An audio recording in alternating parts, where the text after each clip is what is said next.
Because if this is having such an impact in the medical side, and the cost and the health, the relationship damage this is doing, and all that kind of stuff, what kind of research changes would you like to see getting implemented rather than here's a bunch of depressive, like antidepressants, here's some Mm. Gaviscon. There are other brands available, obviously, but what would you start implementing if you could change this on a wider scale? I think one thing that I'm really interested in seeing more research done in is how stress is affecting us genetically. What's it doing at a genetic level? How is it going to impact, our children and their children, and what's going to be the consequences of that? I think it's so, creating change is really, really hard, isn't it? And especially at kind of a societal level. And I think it's interesting when you talk about what research I'd like to see being done, because somebody that I really, really respect is Professor Sanchin Panda. Now, he's a researcher in America that's done all this research on time restricted eating. And, as a coach and a doctor, I'm constantly looking at the new research and filtering it into the work that I do.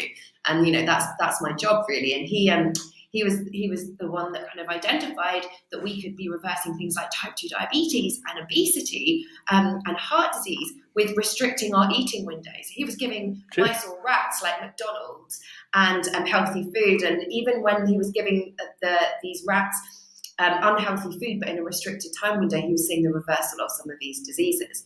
But interestingly enough, I was looking a bit back over his stuff recently, and he wanted to start doing this research in humans. And what was happening? What was happening? He was struggling to get any funding for it because, of course, there wasn't going to be any profit from it. If we were suddenly to turn around and say, do you know what? We can solve your diabetes, your obesity, and all of this just by restricting your time window. Well, the drug companies were going to be screwed then, weren't they? So nobody wanted to Yep. fund it. It's not sexy, is it, to say you're going to lose your profit? The things that people survive on, to suddenly say we're actually going to take away the dependent need of it. I mean, look at America. How much are they willing to give them, like opioids and all these kind of things, like drugs that are known to be addictive, rather than saying, we're going to send you on a course to actually find out how not to blow your top? We're going to give you something that'll just keep it under the surface. I just think that's terrifying. So, what advice then would you give to people with young kids or people like new fathers? How can we get them to realize like that stress doesn't need to be this way? We can live happy, healthy lives and work.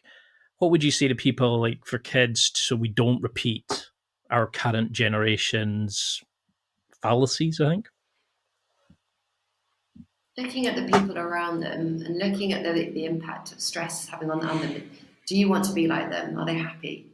Are they successful? Number one. I think the way that I learned that it didn't need to be that way, honestly, Ian, was by looking at other people and studying other people. I got really heavily into books when I was coming out of that period of burnout and depression. And I was reading about these people and some of the things that they did and how successful they were, and thinking, hang on a minute, that's not, I didn't know it could be like that. I didn't know that that was even a way. That's not my Yeah. blueprint. That's not how I was programmed. And that's where the mindset change came, because I was like, shit, God, okay, what I've been told is a lie, and there is another way, and it doesn't need to be like this. So I think educating ourselves and research and looking at people that we admire and studying them and learning what they're doing, looking at learning from them and the way that they're looking at things and dealing with things is really, really important to encourage change and show us that it doesn't need to be that way, because it doesn't, does it?